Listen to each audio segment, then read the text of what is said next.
سڵاتان لێبێت و ئەم کاتتان باش بینەرانی خۆشەویستی تەلەڤیزیۆنی کۆمەڵە بە یارمەتی هاوڕێیانی هاوکارم لەگەڵتانم بۆ پێشکەشکردنی گەشتی هەواڵەکانی ڕۆژی شەممە. سەرەتا سەردێڕی گرنگترین هەواڵەکان. پەیامی کۆمەڵێک لە کرێکارانی شارۆچکەی پیشەسازی شاری سنا بە بۆنەی 26 ڕێبەندان، ئامادەکاریەکانی ڕژیمی کۆماری ئیسلامی بۆ سەرکوتی شەپۆلی نوێ ناڕەزایەتیەکان لە ئێران، مەترسی سەپاندنی حوکمی سێدارە بەسەر یەکێک لە دەست بەسەرکراوانی مانگی ڕابردوو، بەردەوامی ئامادەکاریەکانی ئەرتەشی ئەمریکا لە ناوچەکە و گواستنەوەی زیاتر لە 5700 بەندکراوی داعش بۆ عێراق.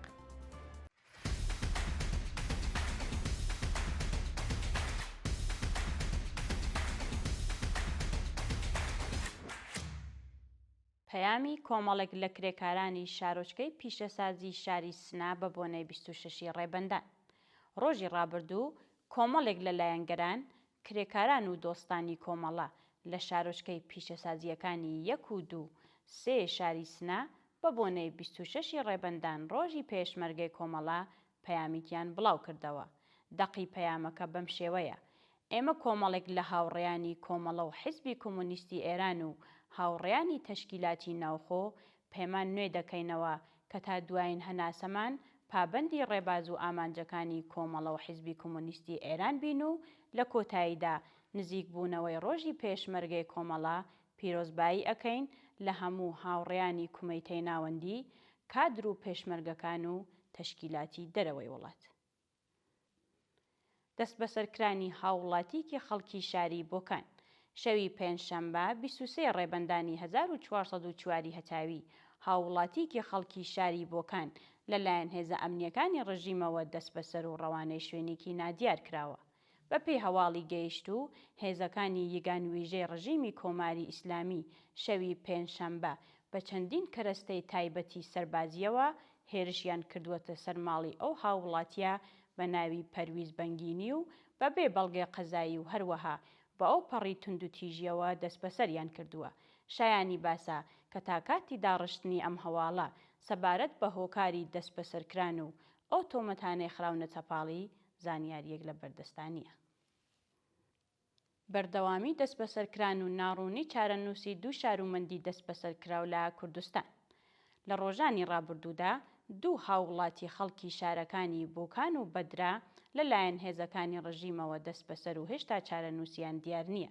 بەپێی راپۆرتی گەیشت و ڕۆژی سێشەممە 14 ڕێبەندانی 1404 هەتاوی شارومەندێکی خەڵکی شارستانی بەدرا سەر بە پارێزگای ئیلام بە ناوی عەلی حاتەمی لەلایەن هێزە ئەمنیەکانی ڕژیمەوە دەست بەسەر و ڕەوانەی یەکێک لە گرتوخانەکانی ئەو ناوەندە کراوە. هەروەها ڕۆژی پێنجشەممە 23 ڕێبەندان هاوڵاتیکی دیکەی خەڵکی شارستانی بۆکان بە ناوی مەسعود چەمەنی لەلایەن هێزەکانی ئیدارەی ئیطلاعاتی ڕژیمەوە دەست بەسەر و سەبارەت بە شوێنی ڕاگررتنی زانیاریەک لە بەردەستانیە. ئامادەکاریەکانی ڕژیمی کۆماری ئیسلامی بۆ سەرکوتی شەپۆلی نوێ ناڕەزایەتیەکان لە ئێران. بەپێی دوایین زانیاریەکان ڕژیمی کۆماری ئیسلامی لە ئامادەکاریکی توندایە تاکو شەپۆلی نوێ ناڕەزایەتیەکان بە دڕندانەترین شێوە سەرکوت بکات. بە وتەی سەرچاوە ئاگادارەکان، ڕژیمی کۆماری ئیسلامی کە لە ئەزموونی سەرکوتی ناڕەزایەتیەکانی ساڵانی پێشوو و بەتایبەت خۆپیشاندانەکانی مانگی بەفرانباری ئەمساڵ دەرسی وەرگرتووە، هەوڵ ئەدات بە دامەزراندنی سەدان بنکەی بەرگری نوێ لە شارە جیاوازەکان، تەقەی ڕاستەوخۆ لە بەرزاییەکانەوە و هەروەها بەهێزترکردنی هێزی سەرکوت هەر هەڕەشەیەک لە ناڕەزایەتیەکانی داهاتوودا لەناو ببات. ئەمە لە کاتێکدایە کە کۆماری ئیسلامی بەهۆی سەرکوتی دڕندانەی ناڕازیان لە مانگی ڕابردوو و هەروەها ڕشتنی خوێنی بە هەزاران هاوڵاتی ناڕازی لەلایەن زۆربەی وڵاتانەوە پەراوێزخراوە و حکوومەت بە تەواوی ڕەوابوونی خۆی لەدەستاوە. دیداری موعەلمان و ئەنجومەنی سنفی موعەلمانی فارس لەگەڵ بنەماڵەی میلاد خاکسار ڕۆژی هەینی 24 ڕێبەندانی 1404 هەتاوی کۆمەڵێک لە موعەلمان و ئەندامانی ئەنجومەنی سنفی موعەلمانی فارس سەردانی بنەماڵەی میلاد خاکسار لە گیانبەخکردووانی ڕەوتی ناڕەزایەتیەکانی مانگی ڕابردوویان کرد. بەپێی هەواڵی گەیشت و معلمانی پارێزگای فارس پاش سەردانی بنەماڵەی عرفان بزورگی یەکێکی دیکە لە گیانبەخکردوانی ناڕەزایەتیەکان لە هەڵمەتێکی نوێدا سەردانی بنەماڵە و منداڵانی ئەو گیانبەخکردویانە کردووە و سەرەڕای پەیمان نوێکردنەوە لەگەڵ ئامانجەکانی جەختیان لەسەر ئەوە کردووەتەوە کە پێویستە تاوانبارانی سەرکوتی ناڕازیان و جەنایەتەکانی ڕژیم سزا بدرێن. گواستنەوەی سپیدە قوڵیان بۆ زیندانی وەکێڵ ئابادی مەشهەد. ڕۆژی ڕابردوو سپیدە قوڵیان چالاکی سیاسی و بەندکراو ڕەوانەی بەندیخانەی وەکێڵ ئابادی مەشهەد کرا. بەپێی دوایین راپۆرتەکان ئەو چالاکوانە کە پێشووتر چەندین جار لەلایەن هێزە ئەمنیەکانی ڕژیمەوە بانگهێشت لێپرسینەوە دەست بەسەر و تەنانەت حکمی قورسی قەزایی بەسەردا سەپێنراوە هاوکات لەگەڵ کۆمەڵێکی دیکە لە چالاکانی مەدەنی و سیاسی لە مەراسمی حوتەمی خوسرە و عەلی کوردی پارێزەری خەڵکی شاری مەشهەد دەست بەسەر و ڕەوانەی گورتوخانەی ناوەندە ئەمنیەکان کرا. جێگای ئاماژەیە کە ئەو شارومەندە سەرەڕای تێپەڕبوونی ماوەیەکی زۆر لە دەست بەسەرکرانی تا کاتی گواستنەوەی بۆ ئەو زیندانە لە مافی پەیوەندی لەگەڵ بنەماڵەکەی و دەستڕاگەیشتن بە پارێزەر بێبەشکرا بوو. قەتڵی حکوومەتی منداڵێکی تەمەن 14 ساڵ لە ڕەوتی ناڕەزایەتیەکانی مانگی ڕابردوودا. بەپێی دوایین زانیاریەکان ڕۆژی هەینی 19 بەفرانباری 1404 هەتاوی منداڵێکی کاری تەمەن 14 ساڵ و دانیشتووی شاری تاران بە تاقەی ڕاستەوخۆی هێزە جەنایەتکارەکانی ڕژیم گیانی لەدەستا. بەپێی راپۆرتی گەیشت و ئەو منداڵە بە ناوی ئیبراهیم نادری کە باوکی شارومەندی ئەفغانستانە لە خۆپیشاندانی خەڵکی ناڕازی لە گەڕەکی سەعادەت ئابادی شاری تاراندا بە تاقەی ڕاستەوخۆی هێزەکانی ڕژیم گیانی بەخت کردووە و پاشان بە مەرج تەرمەکەی ڕادستی بنەماڵەکەی کراوە.